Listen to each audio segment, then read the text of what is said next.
And we are live here Wednesday night, September 24th, for your episode of the Go Team. We've got the original Go Team here tonight. We've got myself, Daniel, with Zombie Bob, and special guest Jace LeJeune of Gridiron Football. Jace, welcome to the program, and thanks for joining us tonight. Absolutely, guys. Thanks for having me. It's during football season, and we're getting right into it, right into the SEC play. So, yeah, I'm really excited to talk some LSU football with y'all guys. Chase, my ex-wife used to always say, once football season started, the year was over. Like, she wasn't a football fan or isn't a football fan. But, I mean, here we are 4 weeks in already. And like you had mentioned earlier, last time LSU was 4-0 was the magical 2019 season. But we appreciate you coming on with us. And before we jump into LSU football, we're thrilled that you're taking the time to talk with us tonight. And just tell us a little bit about you. Before we go too far, though, Jace, the Chase with Jace logo that you have, right? With the tiger, with the football in the middle. Oh, yeah. Infinitely better than the Bayou Bandits logo that Daniel loves. The way that they have, I do love it. I do love it. Tiger with the Bayou Bandits and that the handkerchief in the middle of the kerchief or whatever. Yep. It looks like a chicken. It looks like a bird to me. And I'm like, no. And then I see yours, and I'm like, that's much, much better. So, Jace, just tell us a little bit about yourself. I mean, obviously, we just played a get-right game against Southeastern, your alma mater, mass communications major. But tell us a little bit about the Gridiron football, the varsity sports now, and, go from there. Yeah, absolutely. I appreciate it, introducing me and everything. And, yeah, I might get in touch with Coach Baker about, hey, you might just be able to use my logo, put that on the shirt. That way, for sure. Right. I mean, just basically I've been growing up around the sport of football. My dad he's been a long-time high school football coach in the Baton Rouge area. So I've grown up around it. I've grown up around football and knew I would be involved with something. And I just thought, maybe this sports media thing is something I can try to pursue. And I graduated from Catholic High School in Baton Rouge. That's where I ended up graduating high school. So go Bears. Okay. The Brothers of the Sacred Heart. Yeah, Brothers of the Sacred Heart. Yeah. All right. So look, my grandfather graduated from St. Aloysius in New Orleans in class of 37. My old man graduated 65. I graduated, Brother Martin. I don't want to say my age, but 84. So, I knew we would get along, Jace, Brothers of the Sacred there Heart. we go. There we go. Brothers of the Sacred Heart, that connection. I like that. So, absolutely. Graduated from Catholic High. Actually, my senior year when it was actually the first state championship. Catholic High won the football state championship. It was Dale Winers last year.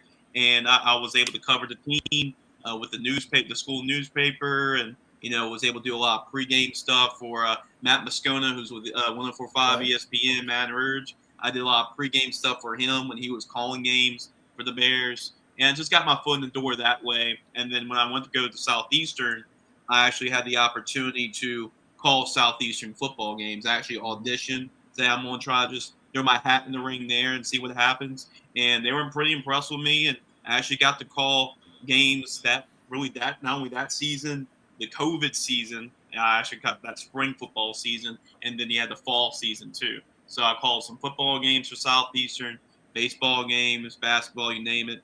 And that kind of got my foot in the door with varsity sports now. And to this day, I still call games for Episcopal High School in Baton Rouge. Been doing that for the last 5 years. So it's been a great opportunity doing that. Obviously, my full-time 9 to 5, I work at Gridiron Football. And what we do is we cover LSU, we cover the college football teams, of course, but really our goal is to change one life, is to change the community. That's basically what our goal is. My boss, Andy Bryson, he's the CEO of Gridiron Football. He founded Gridiron Football in 2014. He actually was a coach at LSU and coached at Southeastern too. And he just thought that this was a good way just to promote some of the guys that kind of fall through the cracks. And that's why we founded the Gridiron Football All-American Bowl game, just because, especially now, you got the transfer portal, NIL, how college football is now. A lot of these talented players that probably could have played, some of these guys played in a bowl game the last couple of years, they probably could have played at LSU if this was 10, 15 years ago. But the way it is now, everybody's trying to get the veteran guys from the transfer portal. But there's a lot of great players in the at the high school level, especially in Louisiana. A lot of really diamonds in the rough, gems, and that's what we try to do. We have the bowl game at the end of the year in December, in between Christmas and New Year's. We put it smack dab right in between those two holidays, and it's a great opportunity for seniors to showcase their skills. We have a lot of different players coming in, whether it's from Louisiana, Texas, Alabama, from across the country. And a lot of players are, we're going to play Division I football. We had a player signed with Bill Belichick in North Carolina last year. And you get some guys that, are going to play Division II, FCS, the Southeasterns of the world, still really good football down there. So there's really different paths. Guys trying to play their last high school football game and stuff like that. So we're just trying to give them that chance, that last opportunity. We have a great relationship with a lot of colleges. They come and watch the game, and they recruit a lot of those players. So that's what we try to do. I spend a lot of that time during the week trying to invite players to play in a bowl game, and that's through our camps, events we do in the off season. So even when it's not football season, it's still football season because during the spring we have camps, we have tournaments, we have events. So yeah, that's basically what we do. We're a football media company, and we use our events like our camps, tournaments, and our bowl game to also help promote high school athletes. So Jace, where do y'all hold the All-American game? Where it's at what stadium? Yeah, absolutely. So this is our 7th year. It's basically been different locations every single year. The first 2 years we've had it at Louisiana Christian University. That's actually in Pineville, Louisiana. They're a NAIA school university in Pineville, and we're actually bringing that back to Louisiana Christian University. So that's where we're going to have our bowl game this year. It's going to be played on December 30th. And then a couple years ago, we actually had the game at Southeastern Louisiana University. So speaking of Southeastern, we actually had the bowl game 1 year over there, and we had the bowl game 1 year in Alabama. We actually brought it out of state and played in Orange Beach, Alabama. So we played that 1 year there. And in the last 2 years, we played it in Baton Rouge at a historic Memorial Stadium. So it's crazy. It's a historic stadium in Baton Rouge. In fact, Billy Cannon played his high school football games there. So it shows you how much history and everything there is at Memorial Stadium. So we played there the last 2 years, and we're excited to bring the bowl game back to Louisiana Christian University in 2025. Right. So, funny story, my fiance now, so like we met all the way back in high school, and then she had her life, I had mine. Back again we are. And, of course we know that you're going to join us tonight on the podcast, and just, scrolling through Twitter as we all do, and me a little bit more so than others. And I'm like, wow, like I didn't realize that this was the first time that LSU and Ole Miss are undefeated going into the season since the 1959 Billy Cannon Halloween game. And I said to her, I'm like, wow, like I can't believe. I'm like, Billy Cannon on a Halloween run. And she just kind of looked at me. And I'm like, like seriously, like Billy Cannon, the Halloween, like I have his autographed helmet right here, the first LSU Heisman Trophy winner. And she's like, yeah, no. And I'm like, sit down, like we're not finished with dinner yet. And I pulled up the clip, like a 2-minute recap of that game on YouTube. And I'm like, you got to know Billy Cannon. Yeah, you got to know this. That's a prerequisite. That's a prerequisite. But how many student athletes do y'all bring in for the All-American game? Yeah, let's just say my plate's pretty full with athletes, because no matter with senior players, we actually also added something 2 years ago. We actually have a junior high bowl game, so we actually added. Oh, really? So we actually added that too, and it's become bigger and bigger each year. Actually, this year it's going to be our biggest one yet, because we're going to have 4 senior teams. So we're kind of doing like a elimination type of playoff style with the teams, kind of the same thing with our 3 junior high teams. So you're kind of looking at close to 400 players. Jeez. Right. And junior high kids. So it's a lot. That's a big undertaking. But then obviously if you're getting that big, and if you're going across, from Texas to the Gulf Coast, and you're pulling all those students, I would imagine that where are you getting your coaches? You have enough from the high school ranks and college ranks that are willing to jump in and help with this, huh? Yeah, I mean, a lot of it is relationships with not only Andy Bryson, who's the owner and CEO of Gridiron Football. He put the bowl game together, but I'm sure y'all know this name too. former LSU quarterback Marcus Randall, the Bluegrass Right. Miracle. So Mhm. Right. he's actually our chief operating officer at Gridiron Football. So Oh, a okay. lot of the coaches that he's worked with as well. We got a lot of high school coaches that back us and have coached the bowl game. Scambia High School in Pensacola, Florida has always been a big supporter. That's where Emmett Smith went to high school. I was about to say that's where Emmett Smith went, and Yeah. Trent Right. Richardson too, right? Yeah, Right. and Trent Richardson. Yeah. So Coach Bennett always brings his guys over there. He always brings a couple players and coaches with him. So we always get a lot of players from all over the place, and that also brings the coaches. So we never lack in high school coaches as well, helping Right. us with the whole game.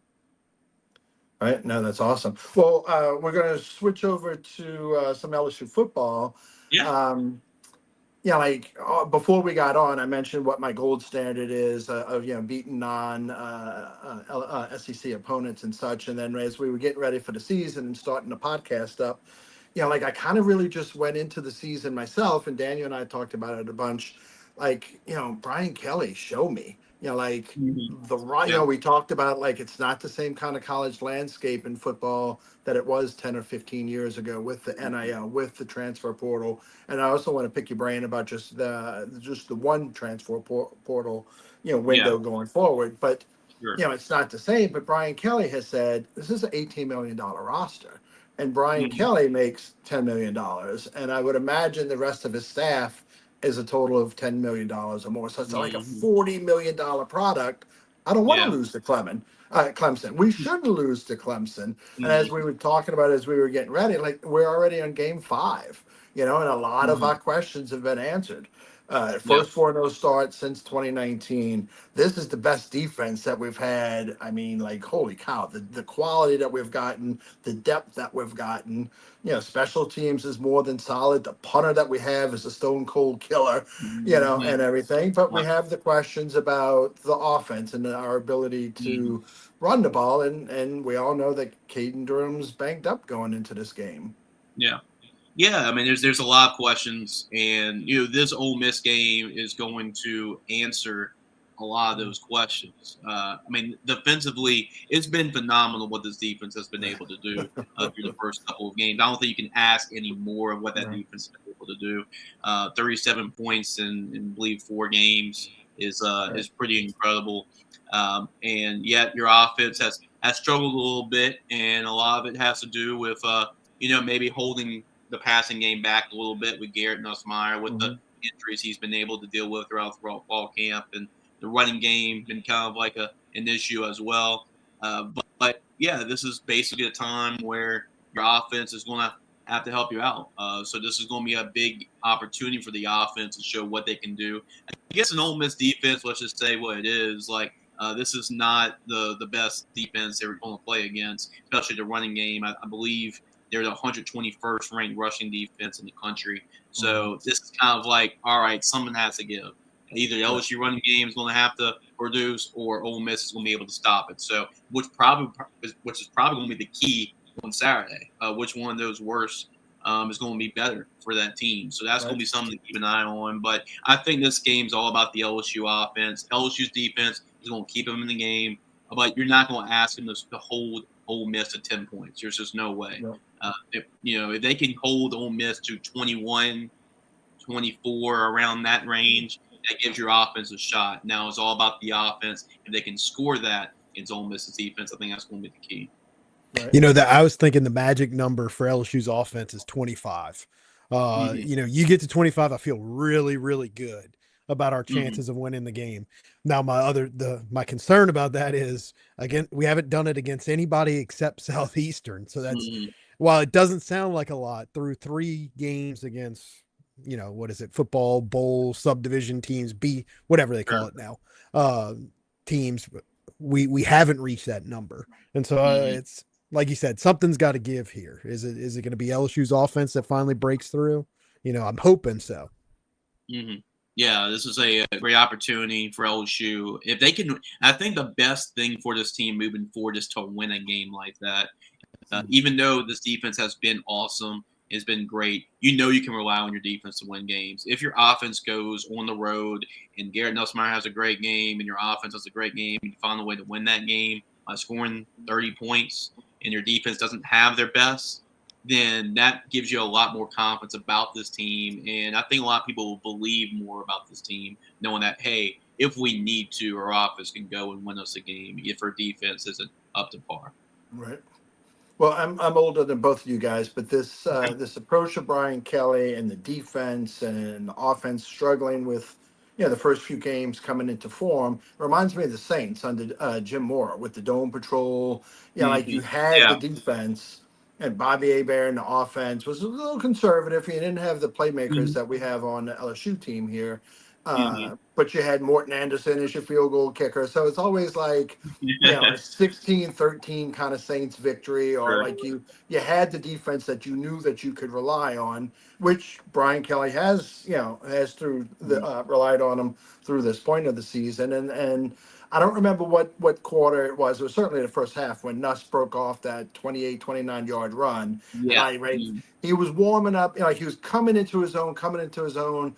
And I really felt like, wow, like once he was really feeling himself after that one. And then I think after that, like it really, he settled in, and it was what we were expecting all season long.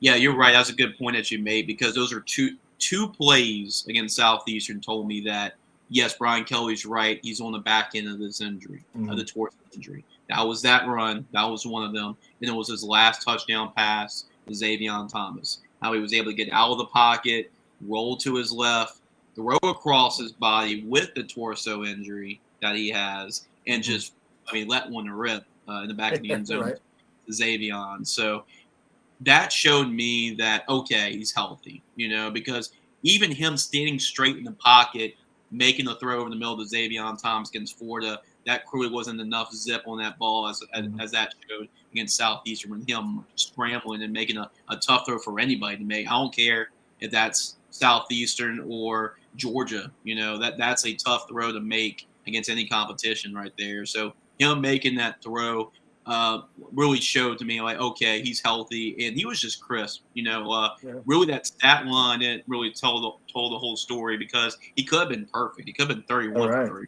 He had a couple drop passes from his receivers, but he was on time. He was on target. He was in rhythm. That's why, even though the LSU struggles earlier in the year, you still have faith in this offense, because Garrett Nussmeier showed you last year what he could do leading this offense down the field. So it's not like one of those things you hit the panic mode with the passing game. I think the potential is there. That's why you still feel good about the offense moving forward. We could talk about the run game and everything about that, the struggles there, but the passing game, that it can hit there. And I think the best version of this LSU team is rely on your defense and let Garrett Nussmeier work the intermediate passing game, maybe work the deep ball a little bit, work the passing game a little bit. And if he's, in command, not as risky with his throws, then just be efficient offensively. I think that's basically your best recipe right there for LSU. Right. I was telling somebody today that this game feels kind of like a Les Miles versus Ole Miss game in one respect, because we're dominant defense, struggling offense, but in the other respect, it's the offense is completely different than Les Miles' offenses, because Les Miles' offenses, we had no faith in the quarterback, and he would run the ball against everybody except Alabama. He couldn't run the ball, but everybody else, the rushing attack was always there. But then this year, it's the complete opposite, where I still believe that Garrett Nussmeier is the best quarterback in college football. He's just been injured. And I was skeptical last week that maybe injury, maybe they were using it as a smokescreen, maybe to cover up some of the offensive deficiencies. But you're right. Like, I was in the stadium and I could see him make those throws and how comfortable he looked. And I was like, nah, he really, I believe, I'm a believer now, where last week I was a little skeptical of the injury. But I think that, you brought up a good point. Oh, you're good. You're good. You brought up a good point, Daniel, about that. And I think the reason Brian Kelly brought it up was kind of like a smoke screen, just like, I know everybody's complaining about the offense. Well, here's the deal about Garrett. But he also realized Garrett was also on the back end of that injury, too. I think that's really key. He didn't mention that against Clemson, because I think he was really still hurting with that injury, and it showed. But Yeah, I think that played part of it in terms of why Brian Kelly decided to let the cat out of the bag at the time that he did. Right. Well, Yeah. and plus part of the reason we pay the man $10 million, he knows what the hell he's talking about. Yeah. And, like, hey, like, trust me, like at first I was like, don't even play the kid, but then he said, well, he needs the reps. He needs the game time. Like he is on the back end of this. He needs to go through this, but then obviously his receivers need to be catching these passes because early on they had the drops and everything. And it's like, holy cow, the $10 million coach knew what he was talking about. Yeah, right, exactly. But let's talk about the running game. If indeed Durham can't go or isn't nearly effective enough, with the injury to the ankle and such, and Juwan Johnson's becomes essentially your RB1, Jace, who do you think is RB2 in that situation? If Durham can't go. Yeah, that is going to be really the question that everybody kind of goes to. And be honest with you, probably the wild card factor is probably Xavier Thomas being running back. That's what Daniel said. The plays that they've had and factoring him because he's such a reliable player too. I mean, he can go over the middle, catch a pass over the middle. He can catch a short slant or a screen, or he can give him the football. And Joe Sloan's been, to give him credit with what he's been able to work with. I thought early on against Clemson, I thought he was really creative in the running games. Try to get back to that creativity, using Xavier Thomas in motion, getting him the football there. And then also, I mean, Harlem Berry, they like Harlem Berry, but I think it's like, okay, do we trust enough in him in pass protection? Because I think Frank Wilson wants his running backs. Hey, if you're going to run the football, run the rock, you're going to have to be able to pass protect too. So if I have to guess, I think you'll see a little bit more of Caleb in the game than Harlem, especially on the road. Now, if this was a home game, I probably would lean towards Harlem, but since I think you got a veteran presence right there. So if I have to guess, I think leaning towards that RB2 would probably be Caleb. Right. Yeah, I agree with that because Frank Wilson has shown that he wants a guy that he can depend on blocking. And our biggest asset is Garrett Nussmeier, and you've got to protect him first. Because if he goes down, although Van Buren looked great last week, but if Nuss goes down, then all bets are off. Right. I'm sorry. Who was the backup running back in 2019 behind Clyde? Chris Curry. Chris Curry, but it was somebody. Oh yeah, it was. Well, Chris Curry started that Oklahoma game. That's what I was. Yeah, it was Chris Curry. I think they used Tyron Davis-Price as well. You're right about that too. I think that's why Joe Burrow actually liked Tyron Davis-Price. That kind of brings me to that point. And John Emery too was on. I forget John Emery. Yeah, because John Emery was a talented freshman, and I don't think he was really comfortable in picking up blitzes and everything. And TDP was, and so that's why TDP was able to see the field more because Joe Burrow felt comfortable with TDP in there. So I think we see a little bit of the same thing here. It was exactly that. It was because it was one game that Burrow. It was John Emery was in, didn't pick up a blitz. Joe nearly got creamed, and Joe was yelling at the sideline, "Get him out of here! Like, get the freshman out of here!" Like almost got killed. Or I don't remember if he got sacked, but I remember him yelling at the sideline. So no, totally. If it's you gotta pass protect, and you gotta protect the quarterback. I have written down here about Relaford's injury, but I mean, like you said earlier, with Blake Baker having this defense rocking and rolling, and the rotation and the depth that showed up against Southeastern, like it's not really a concern. I mean, look, we hope that it's not season-ending surgery or surgery that requires a lot of missed time. But Gabe says that was the Auburn game. We have it was the Auburn game, but it was we have the depth, so it's like as vital of a piece as Relaford is, as critical. Like you're not really sweating it too much, because of how the defense is performing and because we have that depth. Yeah, and as you mentioned, that was definitely one of the points I brought up, and I think you feel pretty comfortable right there. I mean, I wrote an article about this situation a couple weeks ago. That like the balance of reps is just as balanced as it gets. I mean, like at the defensive end spot, we're talking about that. I mean, Jack Pyburn and Patrick Payne were getting maybe 30-40% of the starting reps. You really had in fall camp, you couldn't keep track what was actually the first team defense. You had no idea. I mean, it was impossible to keep track of because they would put Pyburn and then they would put Peyton on one play, and the next play, next drive of the first team defense, it would be Relaford and it would be Jamari Butler. So you really didn't have any idea what the starting defense was. It was kind of like Yeah, 1A. we were arguing on this show about who we thought were the starters, and we'd be like, "Oh, I read this," and other guys on the show, Nathan and Chip, would be like, "Oh, I read this," and this guy's starting. I'd be like, "No, this guy's starting." We'd argue over it because it wasn't real clear, like you were saying. But yet they've built a No, it culture really wasn't.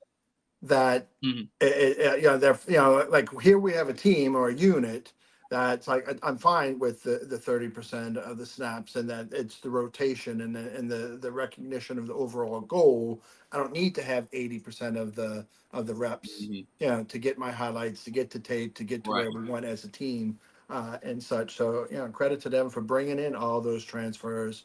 And it just speaks to the leadership that we have with Weeks and Nussmeier and everyone else.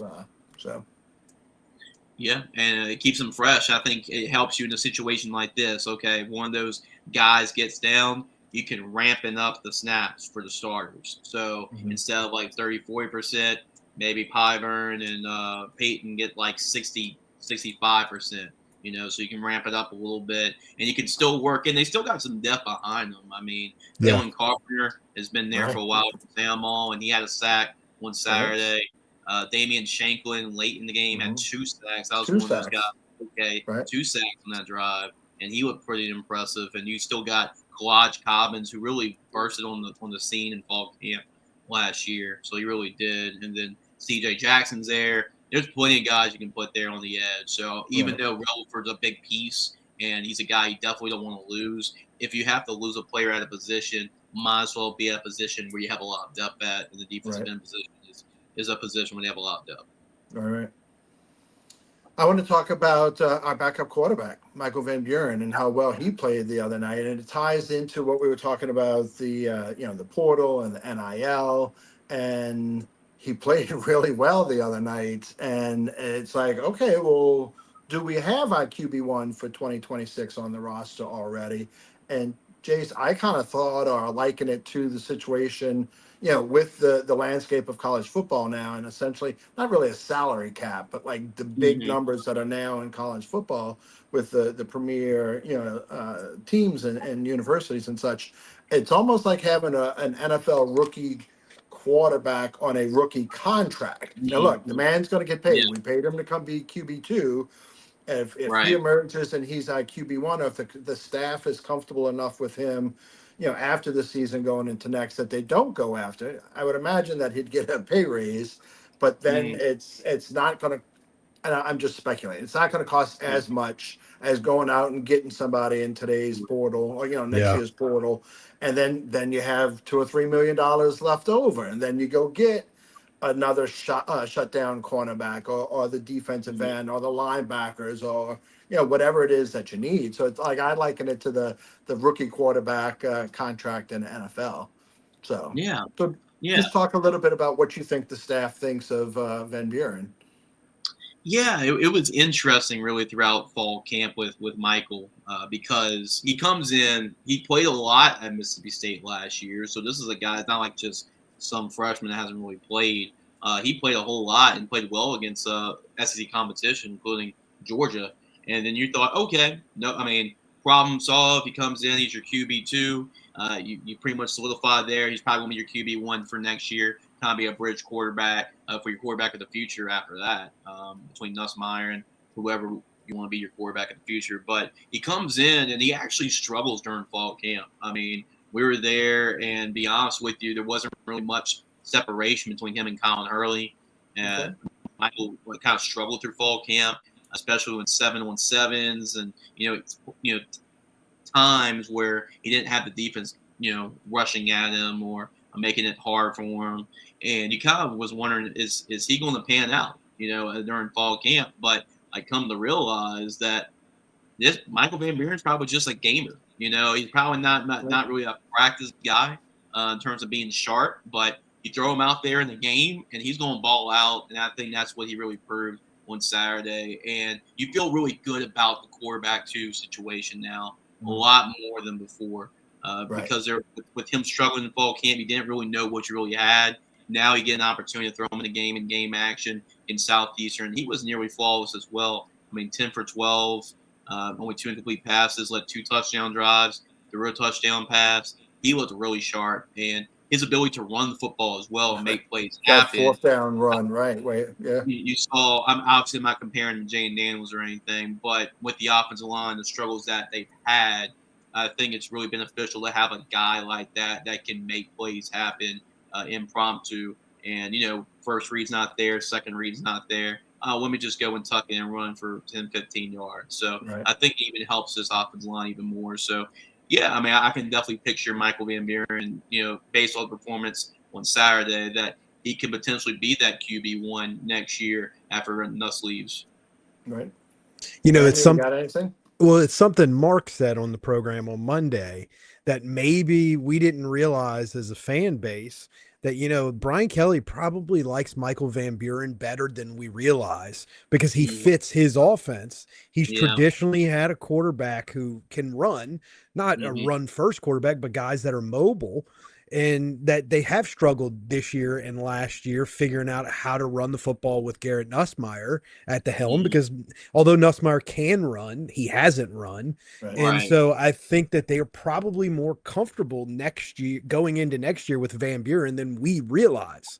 Now, I did hear what you said. I remember listening to Moscona's show and him talking about how Van Buren was struggling in fall camp. But now that you see it on the field, I can where I thought that we were 100% going to get another quarterback in the portal going into next year, I can see now, okay, the pieces seem to fit together for what Brian Kelly likes of his quarterback and what we've seen last year, how he did last year and how he did against Southeastern. Yeah, you just never know with these quarterback situations.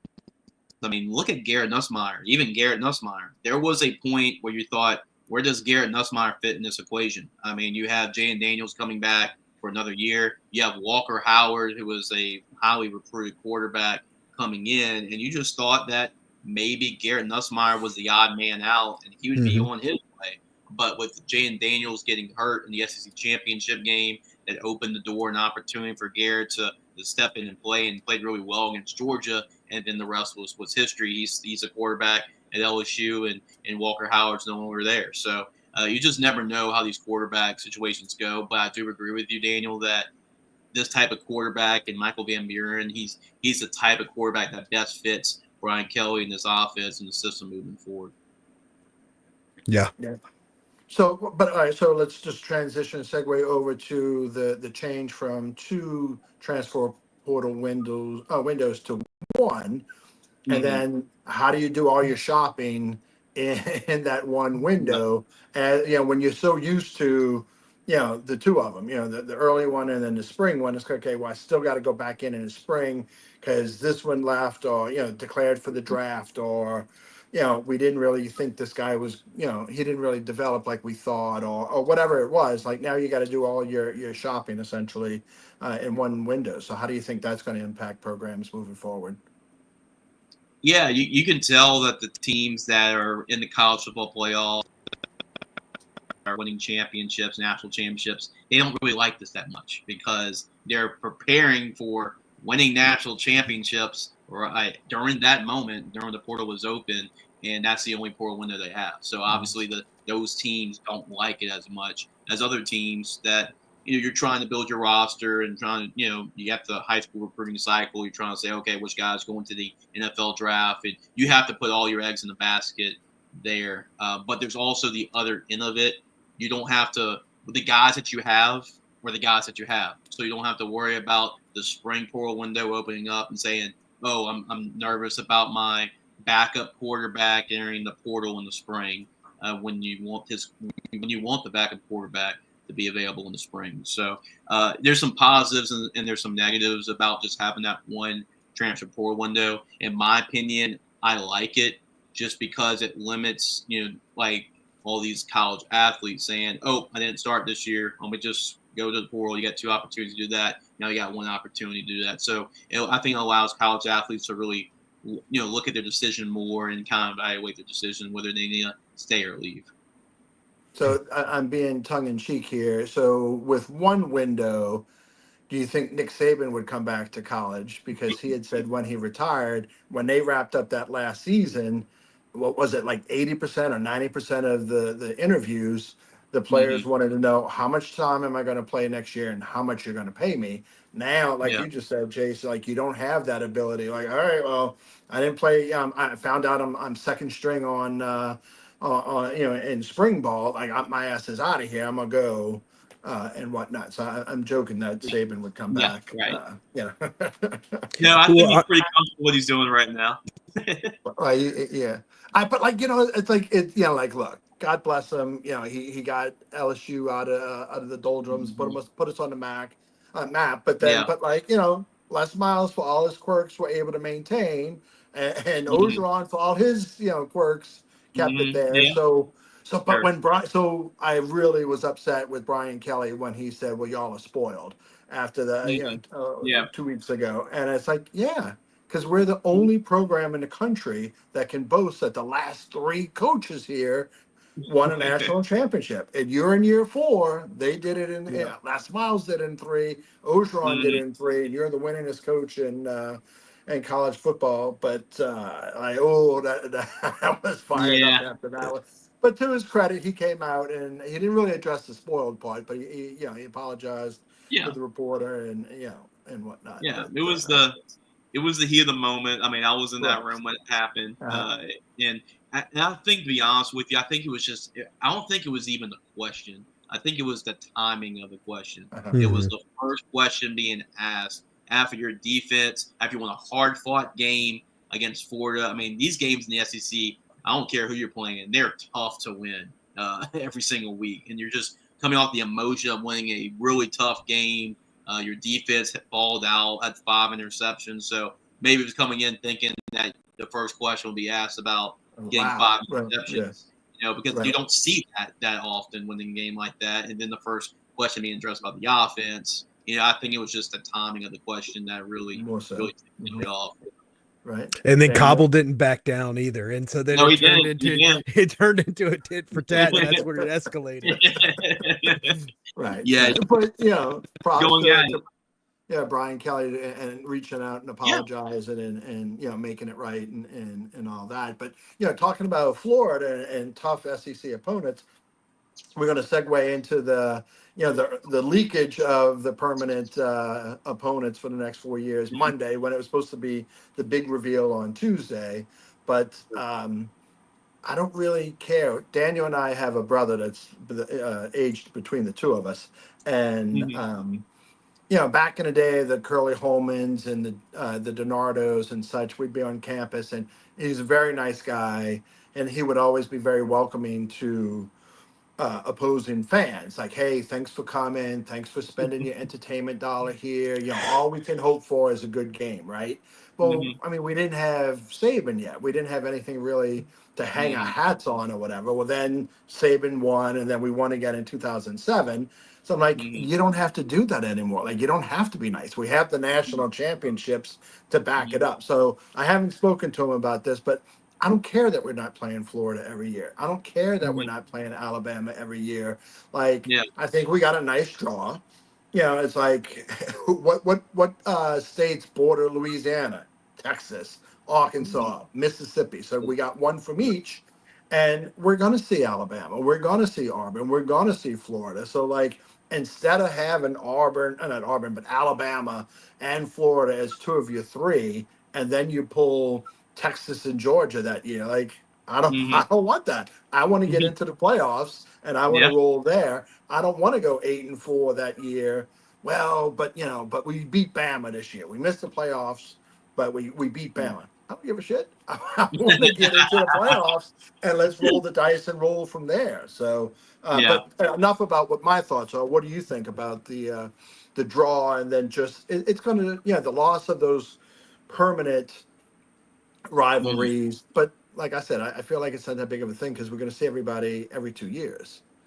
Yeah, I mean, what I like the most about it is it's kind of like high school football, where every 2 years you can look at, I can change my class, so I can go up, I can go down, and same thing here.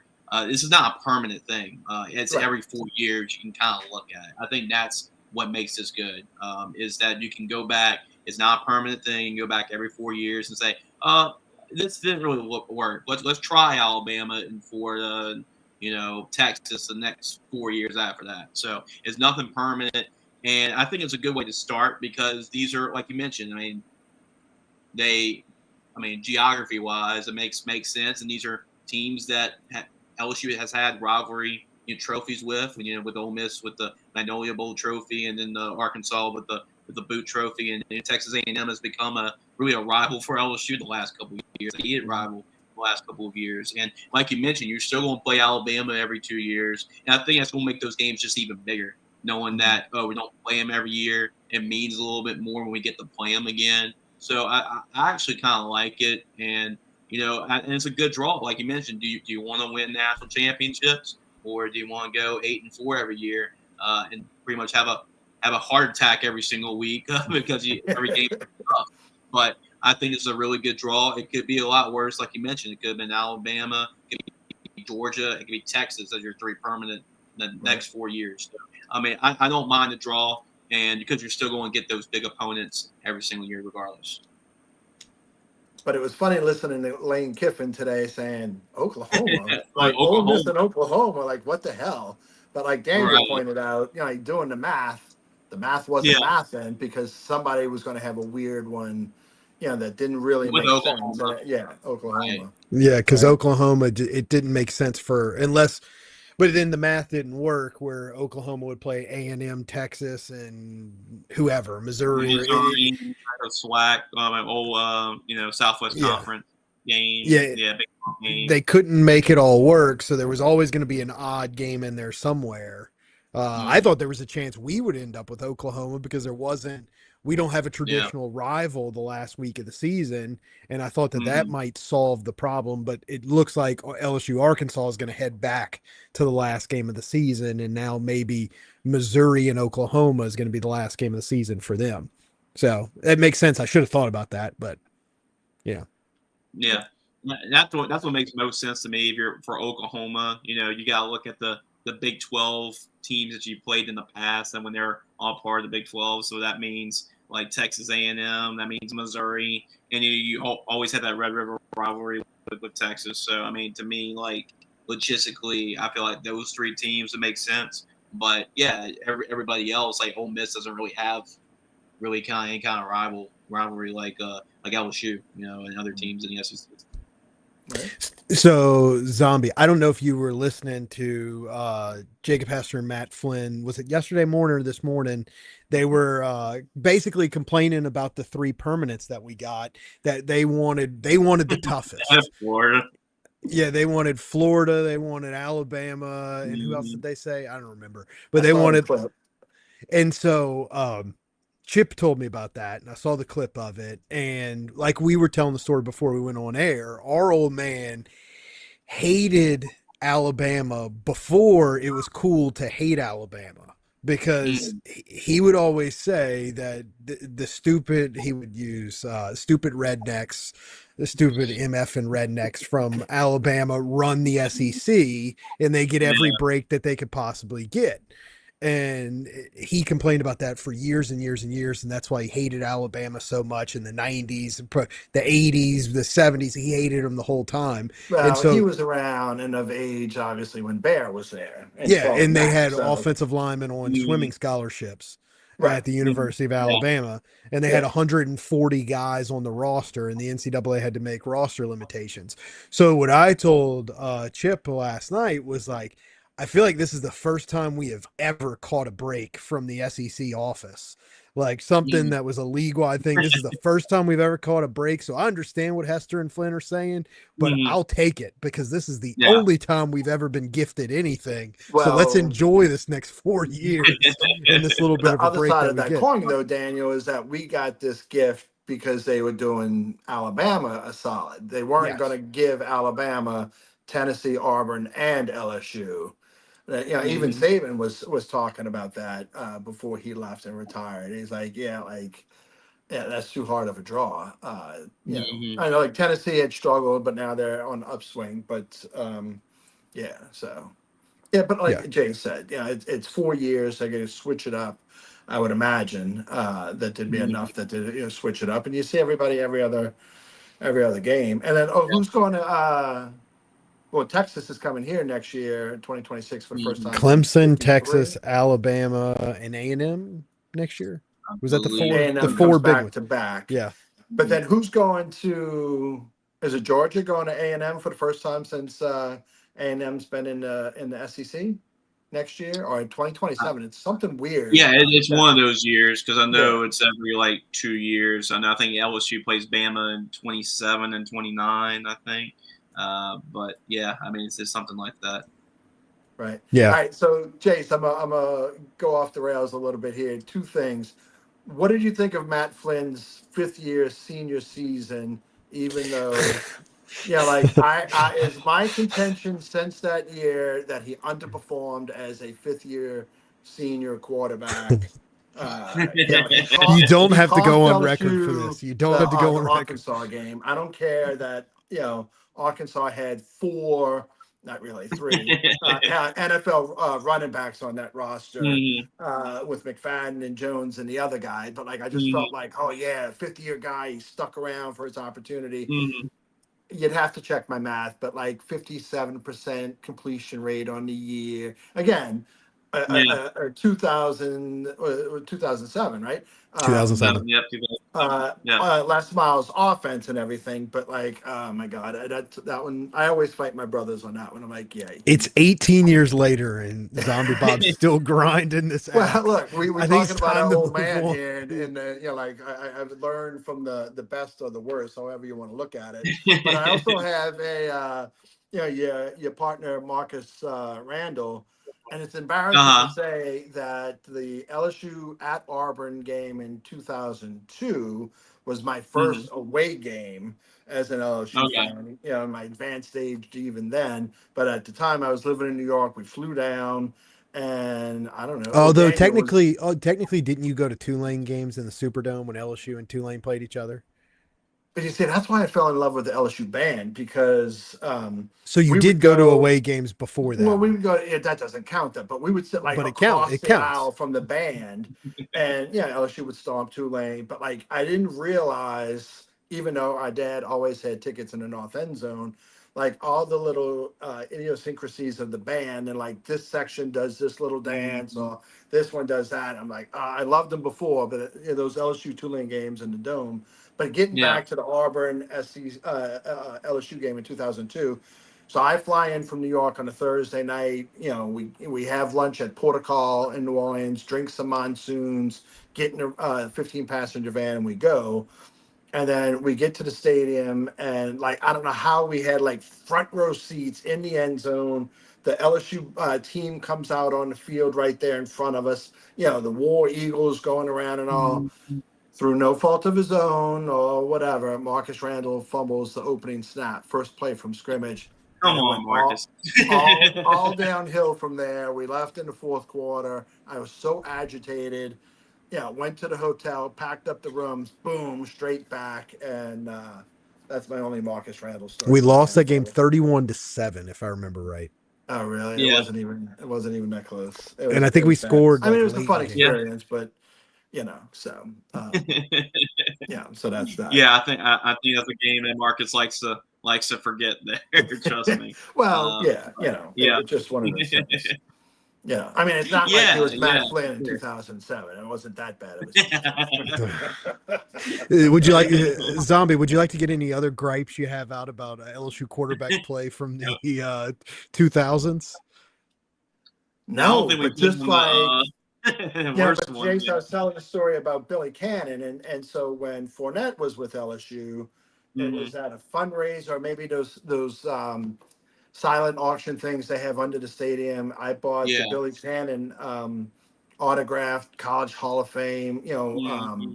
LSU helmet. I'm like, well, let me get the first Heisman Trophy winner because I'll buy Hmm. Fournette's when Fournette, Yeah. wins the Heisman Trophy. Because who in the world would have dreamt in our Hmm. lifetimes suffering through everything that we've suffered, like go back to Charlie Mack and, Hmm. Curly Holman and all of that. And that an LSU quarterback would win the Yeah. Heisman Trophy, Yeah. not once but twice. Right. You know, and look, if I had Nussmeier as soon as I watched the Ohio State Texas game, and Arch, you know, in my Yeah. opinion, everybody's opinion, kind of saw the shit to bed. I jumped on FanDuel, you know, shout out to FanDuel, and jumped on the Nussmeier Heisman Trophy odds. Yeah. And but you know, not knowing that he's a little banged up, so like Sure. there would have been the potential, you know, 3 in the last 6-7 years, LSU quarterbacks legitimate, or 2-1, but then possibly a third, and it just Yeah. talks about the evolution of football itself, but particularly LSU football, you know. So Yeah, it's pretty impressive, and knowing 2 quarterback. I mean, crazy. Especially watch the Les Miles era. Before right, that, and then just right before that, like we're gonna have 2 Heisman Trophy winning quarterbacks. It's a matter of a couple of years. It's pretty impressive, and I don't think it's really out the window yet for Garrett because he's got a lot of big games I agree. coming up. They keep on winning, and he can continues to add a little bit of those numbers and be more productive. This is a big opportunity here against Ole Miss. If he has a great game against Ole Miss and they went on the road, I think he's still in the running for it, especially if they just continue to win games. Because a lot of times the Heisman Trophy, it's like, hey, are you the quarterback on the best team in college football? right, I don't care what your stats are. We'll just give you the Heisman right, Trophy. So right, they just need to keep on winning, and if he keeps on playing better, I think he's still now. I think he's still in the competition for sure. But isn't it funny? I'm going to segue a little bit to the Saints. You know, the Saints not having a really good season. At least, like, say what you want about Seattle, right? Throw that one away. They had the ball with the opportunity to tie it the first week. They had the ball with the opportunity to go and win it, at the end of the game. The second week, okay, they came up short, but it was there. This third week at Seattle, like, whatever. Hopefully they get it out of the system. But, like, everybody projecting forward, okay, they're going to have a top 5 pick, but Arch and Nuss and Sellers and the kid from Penn State and Clemson's quarterback, who so like it's funny that the Saints are projected to be probably now top 3 pick in NFL draft. Maybe they need a quarterback, maybe they don't, but none of the quarterbacks are shining so far.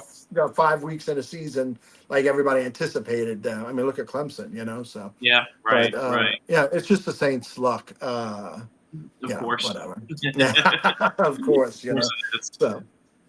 So, all right. Well, I mean, that's all my questions, Daniel. I mean, I talked about Matt Flynn. I got to tell my one story about Marcus Randall.